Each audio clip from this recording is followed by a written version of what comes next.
All right, welcome everyone. Welcome back to Pathmakers Podcast. This is episode 6, and I'm very happy, very pleased today to have with us Mr. Paul Jones. Paul Jones, the founder of Cloudwater Brewery. Thanks so much for coming in. Pleasure. Yeah, thanks for having me on. I want to, by this point, I think everyone's kind of knows the drill, but one of the things I would say just to start off is this is slightly different than a typical podcast in that we're not necessarily going to go through the journey. Yeah. We're going to talk through more about the how and why you did it as opposed to what you did. With that in mind, what I do at the beginning of each one is I try and give at least a couple of resources that people can go into. So if they listen to this and they go, hey, I want to learn more about Paul, about Cloudwater, or they want to do that now and then listen to the podcast after. So I obviously did a lot of research before doing this. I mean, I used to work a couple of hours away, obviously, so I know Cloudwater quite well. But I thought two things that stood out for me, both a little bit older actually, but there's a great Good Beer Hunting podcast with Johnny Garrett, episode 266, I think it's called Signifiers or something of that nature, but you can go check that one out. And then there was an article, again, from very early days called Humulone for the Soul. That was by Matt Curtis, and that was in Good Beer Hunting as well. Is there anything else that comes to mind? Well, there's been all sorts over the years. We don't actually do a great job of keeping track of all of the media that we end up in, but certainly I think we blogged pretty extensively at the beginning. Okay. You'll find a whole load of interviews. I did look at a bunch of those, yeah. YouTube, if you do that. Yeah. Okay, cool. So we'll get started. Before we get in, I want to just tell like a slight story. So I moved to the UK. I'm not from the UK. I moved to the UK in early 2017. Yeah. And I was running around trying to find an apartment in London, and I ended up finding an apartment, and it happened to be above a pub, and I was very happy about that because being a Canadian, I'm like, this is so quintessential British, right? Yeah. I live above a pub.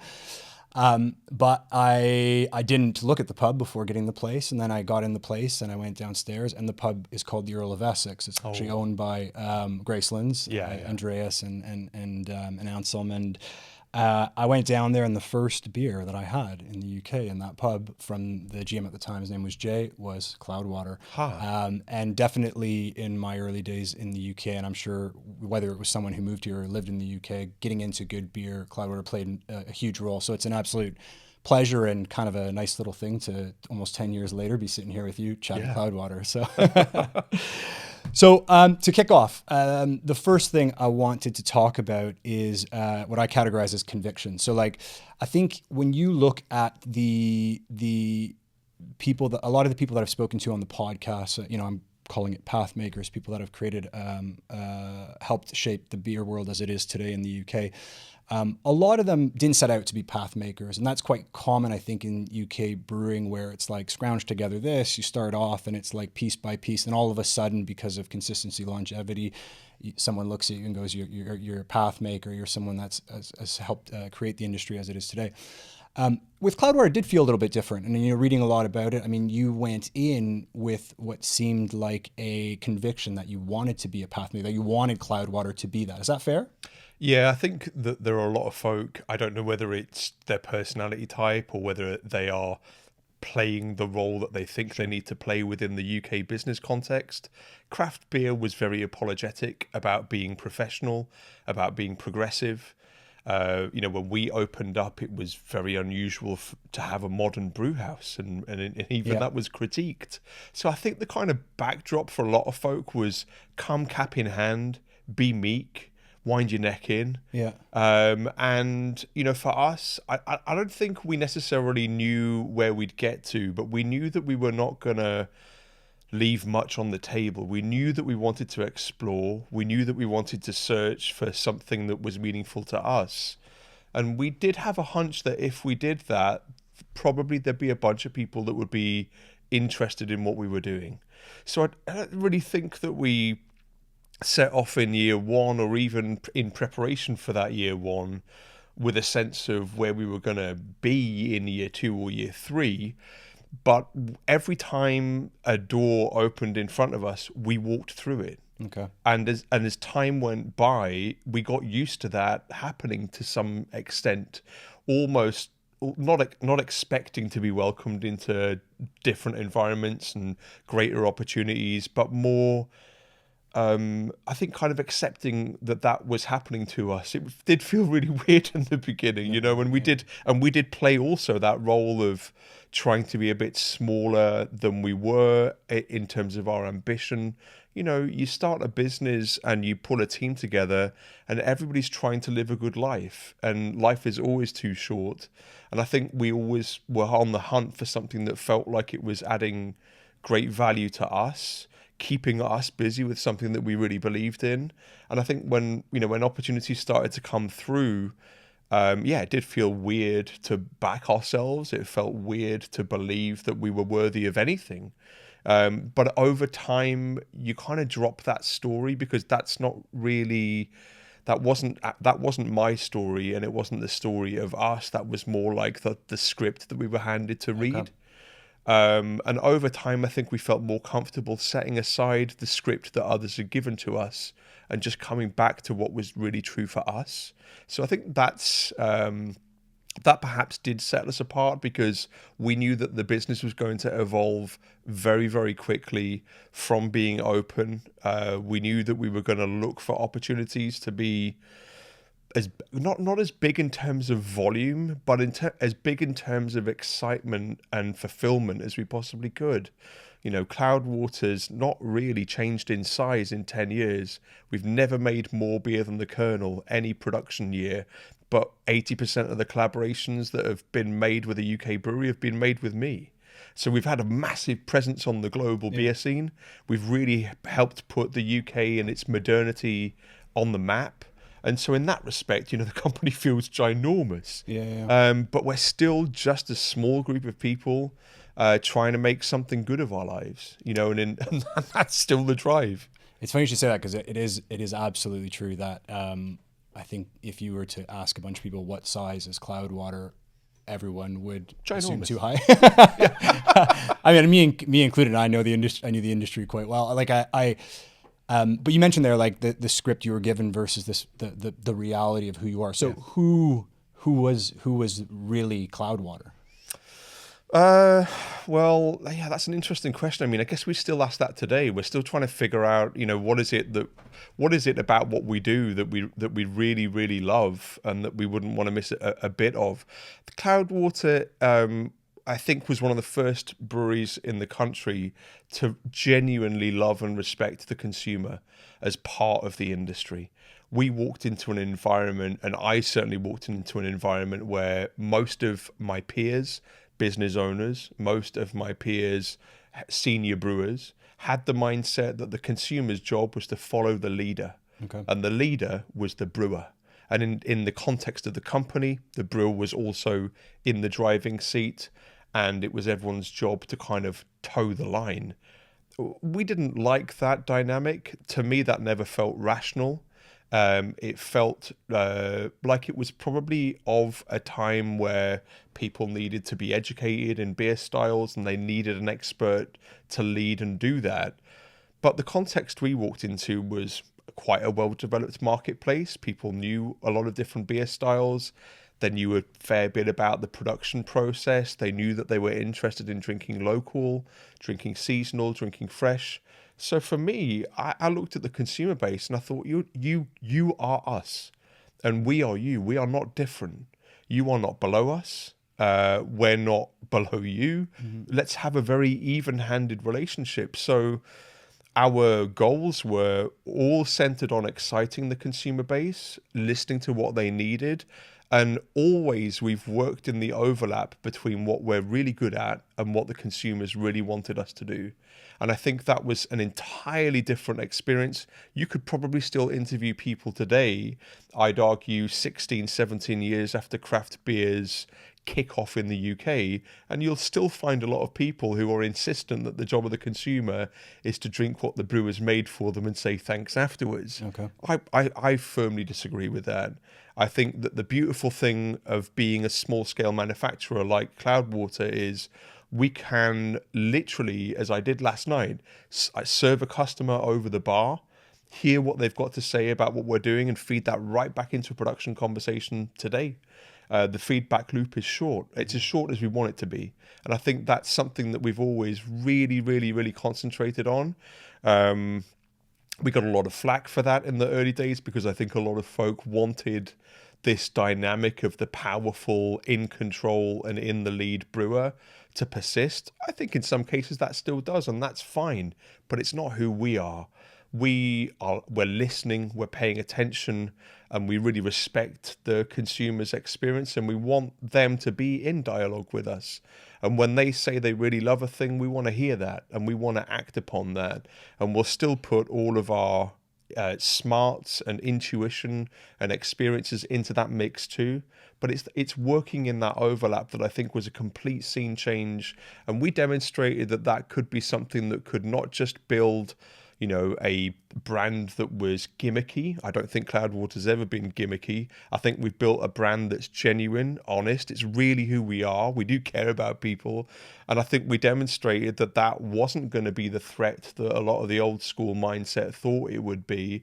And I'd like to sort of say I think the UK is in a much better shape as an industry now, because that has become an additional norm to how businesses can operate in the sector. Interesting. Yeah. And so from the beginning then, outside of that, I guess, focus on the consumer versus maybe focus on yourselves, what else did the goal look like from the start? So what I mean is, I'm not saying you had something painted on a wall, but like what, you know, when you started, there would have been some kind of goal. What was that for Cloudwater? Yeah, that was absolutely crystal clear.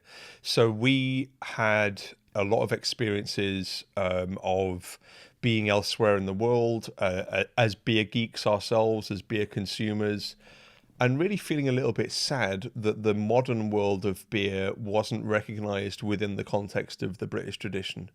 Now, I'm really proud of the fact that the UK has been as influential as it has in helping seed ideas and seed styles and kind of inspiration in the wider world of craft beer. If you speak to most brewers in America, it's the older set of pretty much all got a pint in the pub in the UK as the start of their journey. Yep. I love that, but we would travel for pleasure, we'd travel for beer, and we'd find only kind of old school brands. So the traditional beers that this country should still be very proud of, those were the only beers that were representing the UK in those export markets. And I felt upset. I almost took it personally, I guess, that all of this wonderful modern work that was inspiring me wasn't visible. So we wanted to change visibility. We wanted the UK's modernity to be recognised alongside our tradition, because we knew that there were some really cool things happening. We knew that we were toe-to-toe in some cases with some of the best of the rest in the world. And I wanted to make sure that Cloudwater played its part in changing what people thought of the UK. And we've absolutely delivered that. You mentioned at the very beginning there about this, you know, coming in and maybe having a bit of a different perspective, different conviction, different attitude than what a lot of the brewing world looked like. And I think it definitely, you definitely feel that, right? Like you, and I think there's an element of that is so crucial. Anytime you want to make a difference and you want to do something differently, you're obviously gonna piss some people off in the route to do that, and that's what change is. And some people don't like change, but obviously that does create a friction in an industry that is, as you said, sensitive. It's very people focused. Like, it sounds like you were very conscious of that, but like, did that bother you? How did that play on you as how you were viewed within the rest of the beer world? Crushing. Okay. Yeah, debilitating. Absolutely. On a personal level, it was difficult to stand, but we saw that we were opening the gates. We saw that we were opening massive new style categories. I mean, we did almost all of the dealings with hazies, not some corner cutting mess. Hazy beers can be produced to the same exacting specifications as a lager, and they were. So we kind of, we went against a lot of headwinds, but it always felt worthwhile because I've always been looking at the bigger picture. I could have done what a bunch of my peers did and lived life in the shadow, waited for someone else to cut the wind and just tucked in behind them. Sure. It's not my style. If there's progress to be made, I don't mind digging in and rolling my sleeves up and getting involved. I think some of the way in which people have tried to make progress in the industry has been far too oppositional and nowhere near enough focused on the real opportunity to develop an ecosystem, a community. And after a while, my growth as an individual within my business and also within the industry required me to take many, many steps back from the people that were consistently wrong but always angry about something. You're right to say, progress requires the past to be some kind of wrong. So there's something missing, there's something that you're doing that wasn't being done before. And yeah, that did ruffle feathers, because I think for a while folk had gotten used to a kind of rule book, a hymn sheet, and we were threatening elements of that, not because we just wanted to ruffle feathers, but more because we could see change coming from progressive beer scenes elsewhere on the planet. We looked a lot to what was happening in the States, and it's a very different marketplace. You cannot reproduce the business model, but you can reproduce a lot of the impact to the consumer. And so, we felt like we were on the right path, in touch with reality, in touch with unfolding changes of taste in the consumer. And again, I think what really stood out to me is I probably spent the first 4 years of Cloudwater religiously being told how wrong I was by all manner of different folk in the industry. People that were buying a lot of beer from me, people that never would drink one of my beers but loved to show up in any kind of forum to throw a little bit of niggling questions or worse, horrible insults our way. But I kept my view very, very squarely on the consumer, because that's who that is who matters the most. And so I got very used to accepting the fact that I was going to get all manner of criticism from the trade and criticism from the industry, because they weren't looking at the same thing I was looking at. Okay. I was looking at the customer. To slightly shift gears, but I think we're a good segue into it. So I want to talk a little bit about quality, because obviously I don't think you can talk about Cloudwater without talking hugely about quality. So in that article by Matt Curtis, which I think is from 2016, so it is a long time ago, but there's a quote in here which I thought was encapsulates a lot of this. So you said in there, it says, "We don't suffer from a loyalty to Manchester that could see us stop pushing once we're making the best beer in town. Yeah. Nor do we suffer from only wanting to match or surpass efforts in London or elsewhere in the UK, because our loyalty lies with quality." And I think that encapsulates a lot, because obviously it I think it shows the ambition. And to really make a difference in quality, you kind of have to have that mindset. It's got to be your North Star.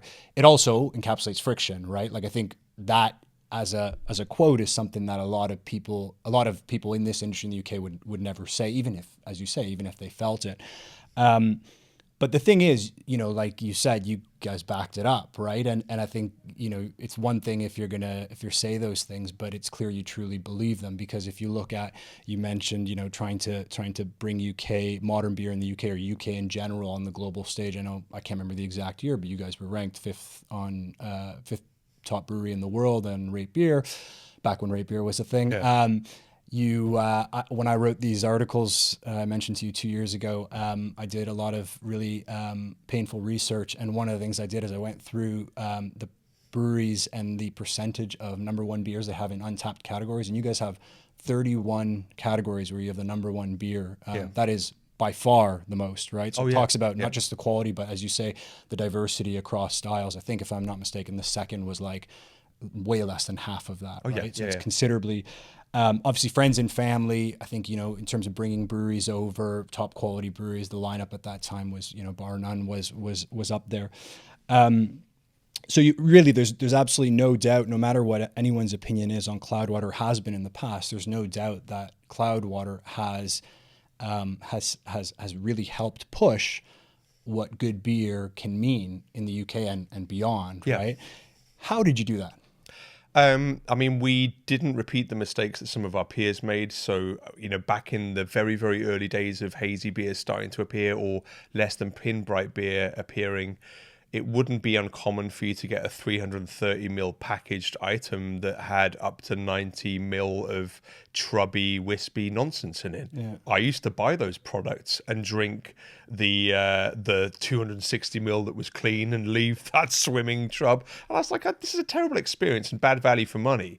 So we didn't repeat that. We applied all of the brewing science that was available to us at the time, finings, proper cooling all the way throughout, and these were some of the issues that weren't being adequately dealt with elsewhere. We started to centrifuge all of our beer, and indeed we've controlled yeast and that type of solids in package since 2017. Every single product, doesn't matter how hazy it is, has always had yeast controlled via that method and temperature and time since then. You're right to say, I think we produce more styles than any other brewery in Europe each year. And part of doing that is, we like to try and nail a classic before we permit ourselves to play within that space. Okay. So we make an honest and true to style saison before we do something with saison as a foundation. We make a pure and simple wheat beer before we do something with that, etc., etc.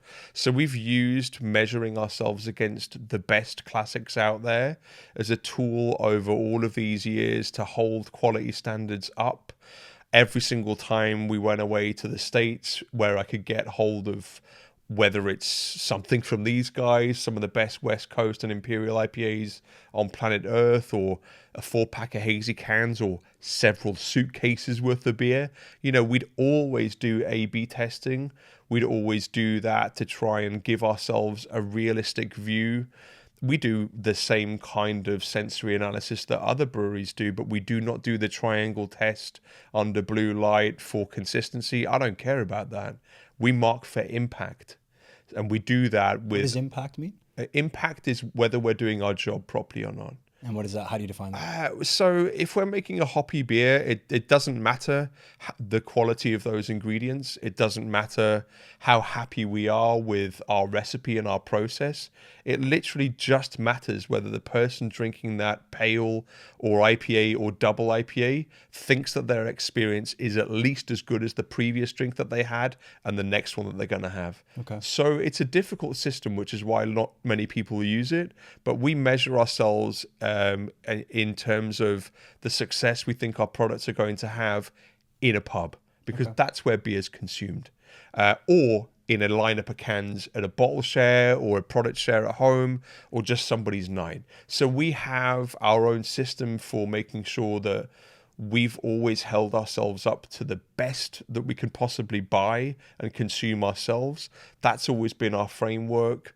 When we're really proud of the work that we do, we get out into the field and we try and find something that's better than it. And we often do, by the way. It might be better for small reasons rather than holistic reasons. But we maintain that kind of self-critique, that groundedness that doesn't let us get lost in being what we call a bit cellar happy. It's fun to make alcohol. It's easy to be very proud of that. If you leave a banana on your desk a week, that'll make alcohol. I don't think it's something to get overly proud of. I think it's more the decisions that you make that are for the people that are doing the purchasing and for the people that ultimately you're working for. And for us, that's the consumer. So impact is about thinking about that consumer journey, their night out, and how your beers fit in as highlights in that experience. So if you take, let's say that, mid-teens to late teens, obviously Cloudwater is going like this. In that time, I think it's fair to say that success always brings opportunity, but I think at that time in this industry, success brought, I would say, opportunity and a lot of pressure with it, in the sense that if you're a brewery that's doing well, people are willing to look at acquisitions. They're looking at investment. They're saying you can do more. If you're not, it's a little bit easier to just be who you are because you won't get some of those pressures. No doubt you would have had pressures, that you would have had those things to consider or at least deal with, right? So, and while that was going on, it almost seems like you dug in further into the the narrative of quality. This is who Cloudwater is. I think that's where I started seeing a lot more about cold chain. And you guys were putting carousels about hazy IPAs on Instagram, like very knowledge focused. And so, why did you not get caught up in all that? Why? I believe, we've had conversations before where some of those conversations were for sure brought to you, but like, why was that not right for you? Why were you like, no, I'm just going to dig in. This is what Cloudwater is. I mean, I got offered a lot of money, £50 million in 2017 for the company. I don't meet that many happy rich people. Okay. I don't think wealth is a path to satisfaction. I don't think it's a path of spiritual development, and those things are far more important to me than a scramble for wealth in the vain hope that resolves your trauma or your anxiety, or basically sets you on a path of contentment. That's not for me. Okay. No, I'm an ancient wisdom guy. Okay. So folk busying themselves with becoming affluent through beer. There's a lot of folk that have done that with great circumstances and not had to dilute their ownership. Cloudwater is still fully and wholly owned by me all these years later. It does come with its pressure. It would have been nice to share some of those tougher moments with a group of people and have, a reliable group of people to talk to by way of a board or an ownership structure. So yeah, there's definitely been times where I felt overburdened by a responsibility for the business and its reputation and its team. But ultimately, I'm really, really glad we've kept our independence. I don't think that independence is the only way that you can make a positive impact in the world. I think there are people out there that are demonstrating that careful growth by other means can also be interesting. But I mean, we're surrounded by folk that have taken a bite of the apple and haven't found that journey particularly smooth, and I don't know whether they'll really get what they want out of it ultimately. Again, for me, I'm not trying to be here for a minute and gone the next. I'm trying to make this not just my lifelong job, but hopefully the lifelong job of all the folk that want to be with us for part or all of that journey. Cloudwater will probably become an employee-owned company if things work out the way that they need to make that happen. There's obviously lots of difficulty in the market right now, so I'd hope that none of that difficulty forces us down a different path. But that's been my ambition, and I've been on record saying that for at least 5 years already. We want to make that happen. We have to stabilize the business a little bit more and make sure that it's as robust and clear and strategically thought out as it possibly can be, better performing financially than it is. And I think that's also part of what's tricky.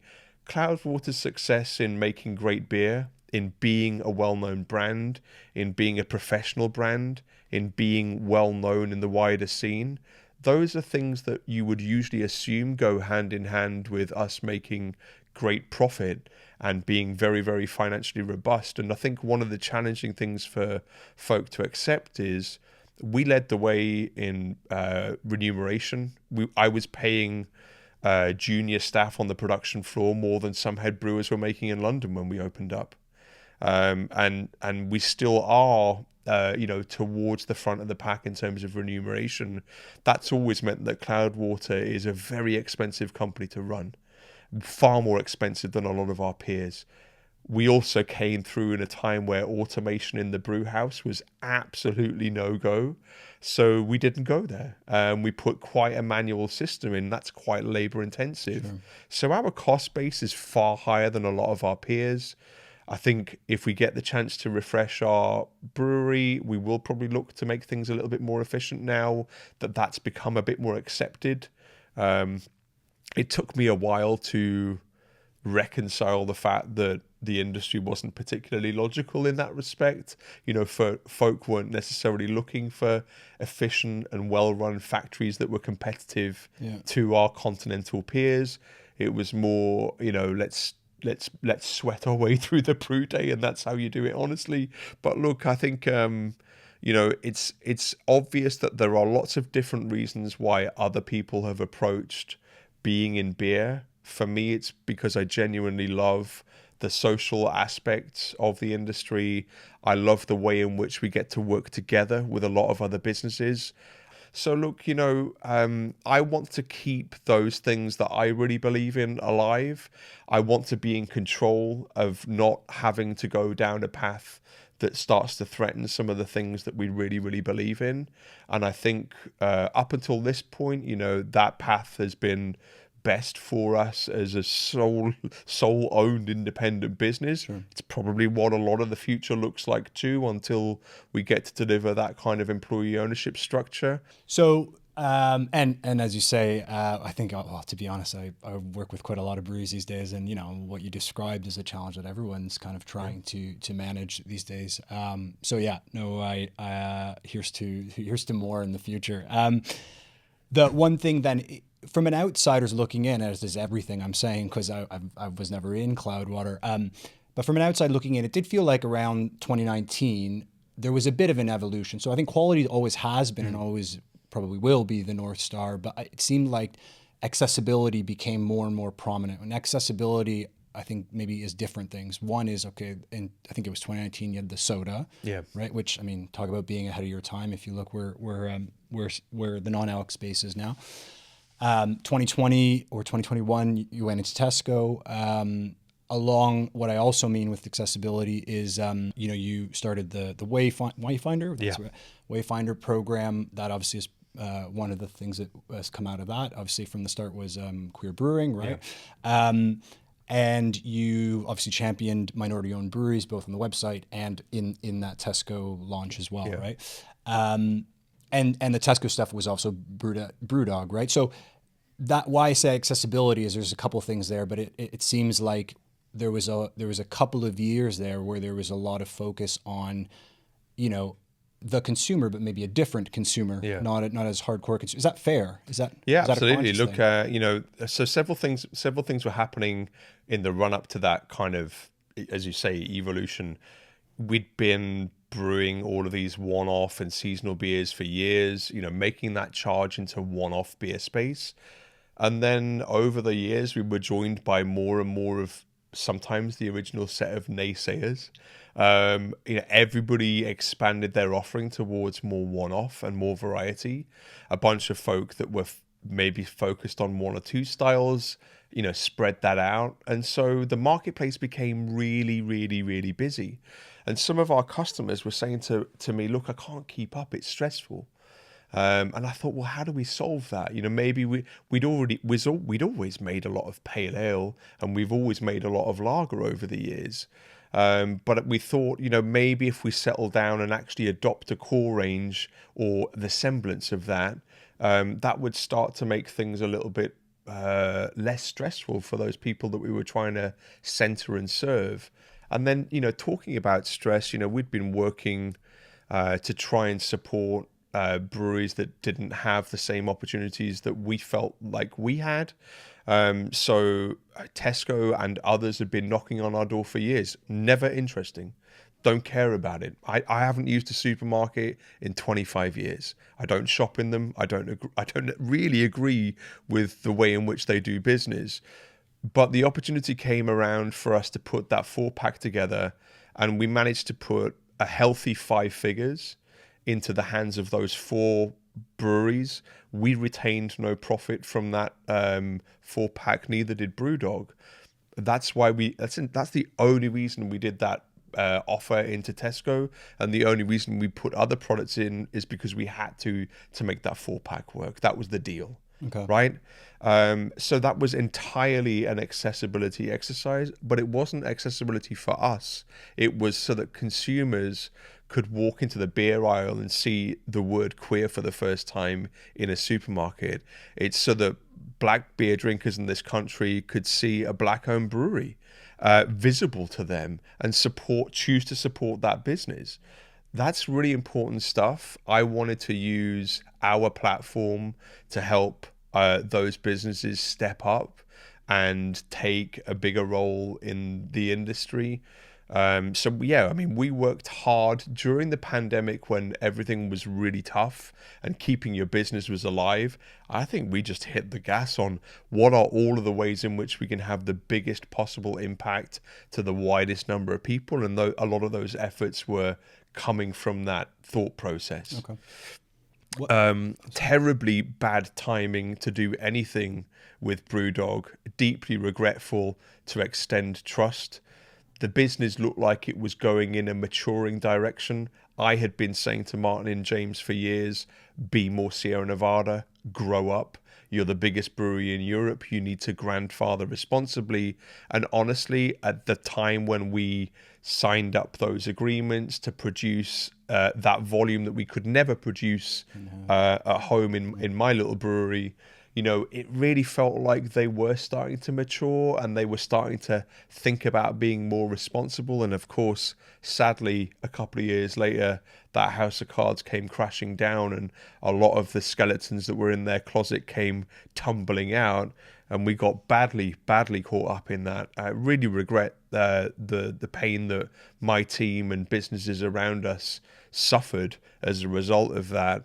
It doesn't make me want to behave in a less trusting way, but certainly that was a really, really painful time and so frustrating because all we were trying to do is center those 4 breweries in that 4-pack. You know, Echo now have their tap room going in Peckham. Rock Leopard are just opening up in Thamesmead. Queer Brewing have their own brewery and tap room now. Sadly, you know, all that remains, Steve's operation is a lovely brand called Curry Smugglers. So he's now making beer snacks instead of beer. Everyone should go and check out those 4 businesses. They're all really, really wonderful people that still need a lot of support and nurturing. But yeah, I mean, it was, I don't know, you take a risk in business, and most of the time you take a risk, it's just to feather your own nest. But we've taken risks time and time again for other people, and that is exactly why you will probably find, and listeners to this podcast will find folk that can't believe that we would take a risk for others because it's not the done thing, but we did. Most important question is: Are you happy with where Cloudwater is today? Do you know, it would be difficult for me to not be thrilled. Okay. I think we've ticked off so many bucket list items. Again, we've been able to exceed a lot of the expectations that we had in the beginning about where the business could be and how we could establish ourselves, the ways in which we've been able to impact the broader image of what the UK beer scene is. Many bucket list items ticked off. Small business life is really hard. I feel like you have to have what I call Sisyphilia. Okay. So this love of repeating the same hard task forever. Okay. That's a little bit what I feel like you have to operate a small business. You fix the same problem thousands of times. You know, you brace yourself for the same kind of impacts from the wider world of, you know, we live in a lovely little bubble. I've described some of the ways in which it's a wonderful industry to be in, where we get to share ideas and co-work with a lot of other businesses. We all pay our rent to a giant global corporation on land that's managed by our local council in a country that's governed by people that have got no idea we exist and how tough small business life is. So, you know, there are kind of, the edges are very clearly defined right now. Sure. And there's a lot of ways in which small business life is really hard. But, you know, for what we could achieve in this time, for what we have achieved, warts and all, they're absolutely thrilled with it, for sure. Brilliant. Well, I'm in Manchester tonight, so I can't wait to have a Cloudwater beer and support. But no, I mean, that's great to hear. I think at the end of the day, everyone's been on a journey, and there's going to be elements of that journey. People go, this was great, this was less so, and especially over the last 5-6 years. I mean, I can say from experience, it's been turbulent, right? And and you're trying to make the best decision. So I totally get it. I do. That being said, we'll shift to operations. Operations to opinions. But long day with the flight over to Manchester. We have touched on this a little bit, but So I had to get a mortgage recently in Italy, which is always difficult. But on top of the fact that I've only been in Italy for a year and a half, I have my own business. Basically, I don't exist. Most banks I went to are like zero. I finally got a bank to agree with me, and then they posed me the question. But I've seen that the UK beer industry is not doing so well, and I've said I prepared all this stuff and showed them and whatnot. But I give that context because I'm gonna put yourself in that situation. Sure. Right? Like you have to. Someone says that to you. How do you answer? What's it like? I think the UK beer industry is maturing fast. My part of the industry, craft, has obviously only really been in existence for 16, 17 years. We can argue, well, what the real start date is, but somewhere around that amount of time. We came out of passion, not professionalism. So we're learning to evolve our businesses. People within those businesses are learning to evolve their outlooks from just being very impassioned alone to also pulling in as much professionality as we possibly can. So I think there's a great moment of reflection that's happened as a result of all the suffering throughout the pandemic and post-Brexit. I think that's caused a lot of businesses to say, hey, I don't know whether we've optimized. I don't know whether we've really hit a high point of sustainability. What do we do to make sure that we're not less than perfectly efficient, that we're well managed, that our people are really well looked after? So this kind of maturation period, I think, is a lot of what the future holds for UK craft beer. I think the industry is clearly perfectly serving the consumer. People up and down the country have got an enormous variety of really well-made product available to them. It's difficult to not find good craft beer in most settings these days. That's a great success story. How we take that forward as small businesses and how we make sure that the trade continues to regard and prioritize craft beer within the context of import beer, of which there's an enormous amount in this country. How we make sure that we're an important part of people's lives local to us. That's still a puzzle that I think will be a live puzzle for the rest of all of our lives in the industry. But I'd say that our industry is full of promise. It's definitely full of pain. A small business life, anybody out there that runs a small business will be nodding when I say small business is full of pain right now and has been for some years. So it would be wrong for me to not acknowledge that small pain also in this industry, but there's lots of opportunity there too. So I kind of feel as though it's easy to look back at the heady heydays pre-pandemic and want to return to those. I wouldn't return to those if you paid me.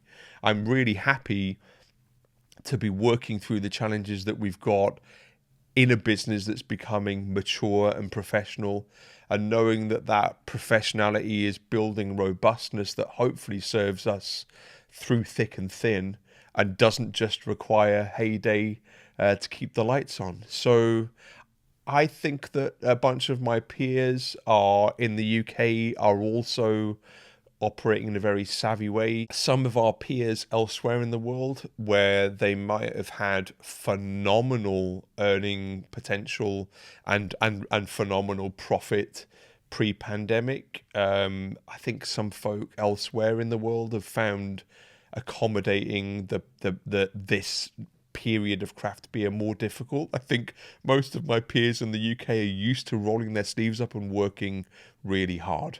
So I kind of feel like there's a gutsiness that's still very present. Sure, there's a bit of fatigue, a bit of stress, a bit of tension, but I think, enormous promise. Yeah, absolutely. I love that answer. If you had asked me that question, I think that was exactly how I'd answer. You just said it better than me. And I one of the things that, so when I basically my business, what I do now is I'm an advisor to founders, right? And mostly in breweries. I work a little bit in other bits as well. And it was funny because when I started doing it, I kind of expected, in the environment we were in, this was started 2024, 2 years ago. In the environment we were in, I was expecting the people that were putting out fires to be like, Luke, I need your help. The first two people that reached out to me were Vault City and Caravan Coffee. Yeah. Right. Those businesses are doing well. Yeah. Right. And it dawned on me, because then, since then it's like two Flints, another one that's doing quite well that I'm not going to talk about. But there's a handful of breweries now. And I think part of it is there are some founders that are making that recognition, saying, look, and it's tricky because I obviously come from, I started at AB InBev, and I made my way to where I really wanted to be. And I think there's a tricky thing, because I was schooled in what you called professionalism, right? Yeah. But then I have I loved working with Brian at Northern Monk, someone who is, he'd say it himself, but like he's a creator, he's a personality, he's so good at things that I'm not good at, and vice versa. I think there's a recognition now that there's different people that can do different things to help these businesses mature, and I see that firsthand. And every time I look at a business, what I see and what I tell everyone is there's opportunity, there's loads of opportunity. The tricky thing is managing that opportunity the right way. Because if you go in and say, well, you just need to cut these things, that's not the right way to do it, because then you lose who you are, right? So you got to find that balance, and every business is so different. But I love that answer. It almost feels like we talked about that one, but we didn't. On a scale of 1 to 10, 1 being not good and 10 being the best, state of quality in UK craft beer from someone who I think knows quality as good as anyone. I'll say a pretty solid 6.5 to 7. Okay. I think there's lots of opportunity for folks to continue to learn from breweries like us about how to improve quality in hazy beer, improve quality in highly hopped beer. Hop bite was a mistake that we made in 2017 and 18. Haven't really made it since. Yeast is not an uncontrolled factor in our beer, and it's still abundant in a lot of products. If you're a drinker listening to this, I'm not trying to tell you what you should be enjoying. If you're a brewer listening to this, I am trying to say that you might have opportunity to further improve your product and put that product out into the market in a way that somebody can choose to drink, several beers from you and not hit a stomachache the next day. Working with low flocculation yeast that's great for wonderful rich tropical flavors, as a lot of us do in hazy beer. That requires a slightly different treatment protocol than the kind of days of old where finings and time and temperature were enough. I also say 6.5 to 7, not because I'm trying to look down on anybody. I think honestly, for me, that's close to the best that it can be. That's the score you give to because look, there's a big difference between the type of product quality that you can guarantee being outputted from your brewery and then the kind of market that lands into. And again, please, if you're a publican, don't think I'm trying to have a dig, but it's complicated. And even though we all try and put beer out that's absolutely perfect, it hits a cellar and maybe is in there for a week or a month longer than it wanted to be. It's complicated in the marketplace. Not everyone can guarantee a perfect pour, perfect environment, perfect glassware. So I don't think a 10's possible, by the way. My ceiling might be closer to an 8. Okay. Just because I think that perfection is something that you could probably You'd only be the get. guy on Untapped being like, great beer, best I've ever had, 3.5. No, No, probably not. But more like if you want the most perfect beer experience, you're going to be in a cellar of a brewery, Sure, or you're going to be in a brewery tap. And I'm just saying that, acknowledging that, without those additional controls that you get to have as the producer, the market itself has not compromised, but it has complicated factors that mean that not every serve can be a perfect serve. So, I think we're in a great shape. I still think this is by far the highest quality, most innovative country for modern beer in the whole of Europe. I think beyond Europe, we're really punching above our weight. Yeah, great. We've got all of this tradition to rely on. But I think that we are absolutely up there with the best of the rest. There's a bunch of America that if you could transplant some of our breweries and slap them down into cities that have, all of the beer consumers that are available to folk out there, we'd be going toe to toe with a bunch of folk in the States too. So, I think we are still absolutely at the forefront. I think we're still in a leadership position. Yeah, tip top. Nice. Last bit, rapid fire. So the concept of rapid fire is I'm going to pose a question and the ask is for you to answer in either one word or one sentence. Sure. So so first question, name a brewery that excites you today. Uchu. Nice. Yeah. I'll give a quick explanation for anyone that doesn't know about them. I have lots of conversations with people all around the world about, how to move beer forward, how to do something new and interesting. Masahiro is one of the most inspiring people to talk to. Nothing is off limits for that guy.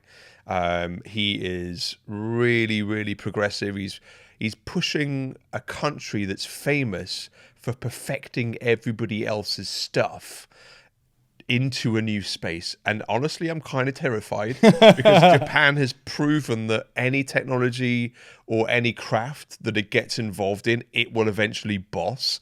I'm waiting to have my ass completely kicked by Uchu, but also by other brewers in Japan. That's in their nature.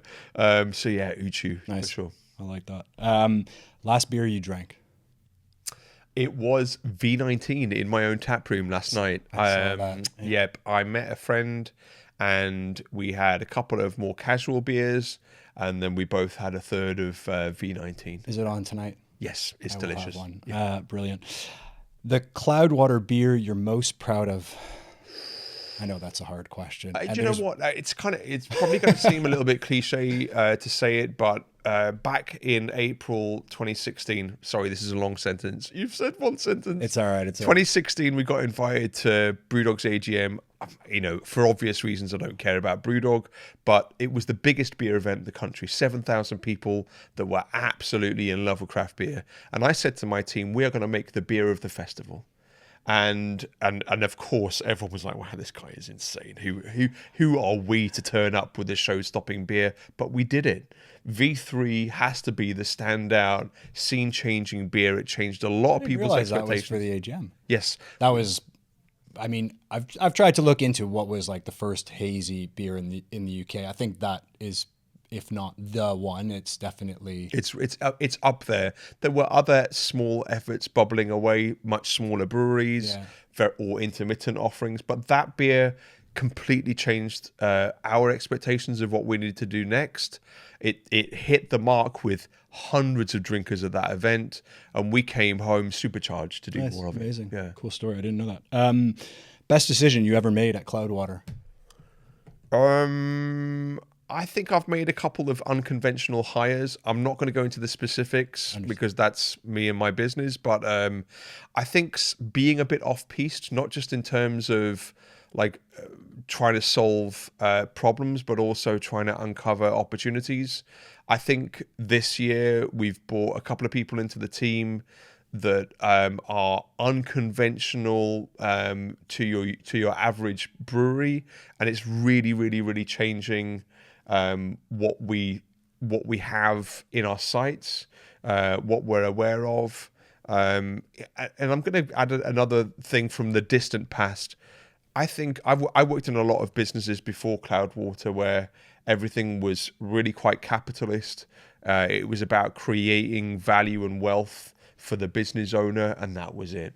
Cloudwater's always tried to be very, very people-centric. We've described that, over the course of the conversation, how we've faced customers. But I think striving to make a post-capitalist business work in the environment that we're in right now, that still remains a cracking decision. It's really hard. I often employ people that do not believe in the kind of socialist principles I operate by.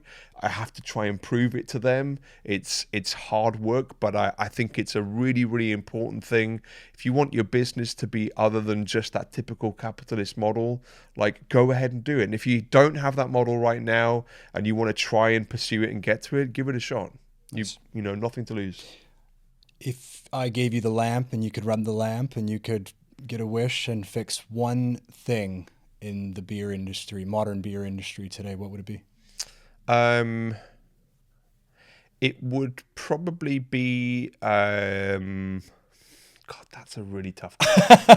'Cause now, now am I thinking about my own context of the business? I would say,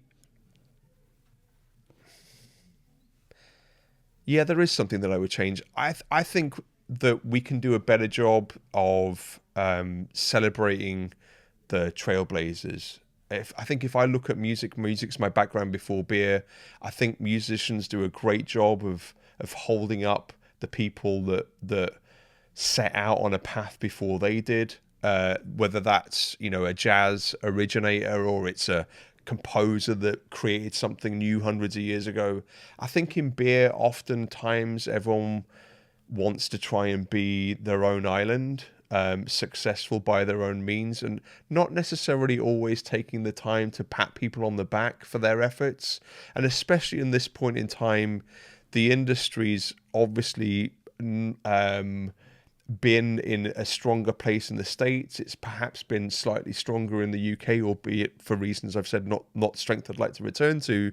But I think we can probably do a better job of patting those people on the back that made our livelihoods today possible. I think there's a lot of people out there. Craft can probably be that uniting force that gets rid of the dividing lines between microbrewery, regional brewery, traditional brewery, family brewery, craft brewery, etc., etc. And I think bringing people together and acknowledging all those folk before us that made this beer world that we're in right now possible, I think that's something that we kind of miss and we don't do enough of. I'd like to see us do more. So my wish would be that everyone that's got someone that they look up to would reach out to that person publicly more often and kind of celebrate what they did. I think too often, especially, it's a bit of a UK culture thing. We're just a bit stiff about that. We're scared of celebrating somebody else in an overt way, and I think it would be nicer if we did more of that. Okay. Last one. One sentence you'd say to inspire others looking to create their own path. I'd say other people are not you. Okay. That's a good one. I get it. Yeah. And if you search for that, or if you search for other people are not me, you'll probably find the origin of that quote. I think it's really important to really keep reflecting on who you are as a business owner, keep reflecting on what's valuable to you, and follow your own path. It's really easy. I use the metaphor of the peloton in cycling a lot when I talk about the beer industry. We are in a pack, we are in an industry, we are along on the same journey, the same ride. It's really important to acknowledge that community, but also within that, you've got your own drivers, your own abilities, your own hopes and dreams. Just be really in touch with that. There is not a shortcut. The shortcut is always that you do more of that inner work to uncover what the real motivations are and that you use those motivations properly.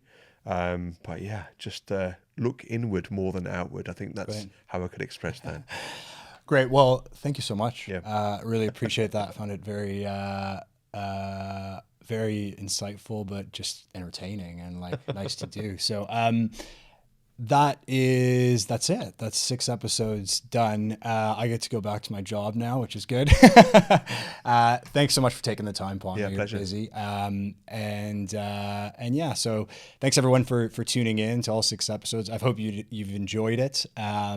And as I said, I guess it's back to work. But before I do that, I'm going to go to the Cloudwater tap room and have a few beers. So thanks everyone. And who knows, maybe see you down the road.